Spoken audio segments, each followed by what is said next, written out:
ನಾಯಕ ಒಂದು ಮಾತು ಹೇಳ್ತಾನೆ, ಅನ್ಯಾಯದ ವಿರುದ್ಧ ಹೋರಾಡುವಾಗ ನಮ್ಮ ಮನಸ್ಥಿತಿ ಹೇಗಿತ್ತಂದರೆ ದಿಗಂತದೊಡಲ ಕಡಲ ಸಿಡಿ ಕಾತ್ಪಂಡುಗಳು ಬಂದು ಅಪ್ಪಳಿಸಿದುವೆ ನನ್ನ ದೇಹದ ನರನಾಡಿಗಳಿಗೆ. ಮುಂದಿನ ನನ್ನ ಮಕ್ಕಳ ಭವಿಷ್ಯ ನನ್ನ ಅರ್ಗತ್ತಲ ಕಣ್ಣು ಮುಂದೆ ಕಾಣಿಸುತ್ತಿದೆ. ಈ ಧ್ವನಿಯನ್ನ ಕೇಳೋದಕ್ಕೋಸ್ಕರ ಈ ನಮ್ಮ ಮಾತನ್ನು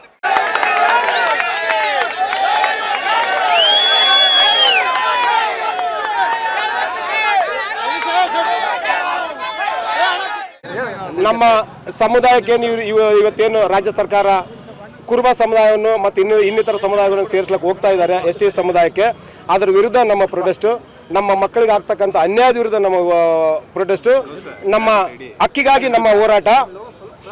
ಇದರಲ್ಲಿ ಯಾವುದು ಕೂಡ ದುರುದ್ದೇಶ ಇಲ್ಲ. ನಮ್ಮ ಮಕ್ಕಳ ಭವಿಷ್ಯಕ್ಕಾಗಿ ನಾವೇನು 50 ವರ್ಷದಿಂದ ಹೋರಾಟ ಮಾಡ್ಕೊಂಡ್ಬಂದು ನಾವು ಇವತ್ತೇನು ನಮ್ಮ ಮೀಸಲಾತಿನ 3ರಿಂದ 7%ಗೆ ನಮಗೇನು ಸರ್ಕಾರ ಫ್ರೀಯಾಗಿ ಕೊಟ್ಟಿಲ್ಲ, ನಮ್ಮ ಹೋರಾಟದ ಫಲವಾಗಿ ಕೊಟ್ಟಿದ್ದಾರೆ.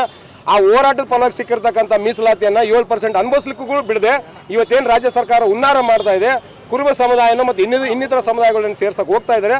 ಅದ್ರ ವಿರುದ್ಧ ನಮ್ಮ ಈ ಸಾಂಕೇತಿಕವಾಗಿ ಹೋರಾಟ ಮಾಡಿದ್ವಿ. ಮುಂದಿನ ದಿನಗಳಲ್ಲಿ ರಾಜ್ಯ ಸರ್ಕಾರ ಇವತ್ತೇನು ನಮ್ಮ ಸ್ವಾಮೀಜಿಯವರ ಆಜ್ಞೆಯಂತೆ 25ನೇ ತಾರೀಕಿಗೆ ಸಾಂಕೇತಿಕವಾಗಿ ಕೊಟ್ಟಿದ್ದೀವಿ. 5ನೇ ತಾರೀಕು ಒಳಗೆ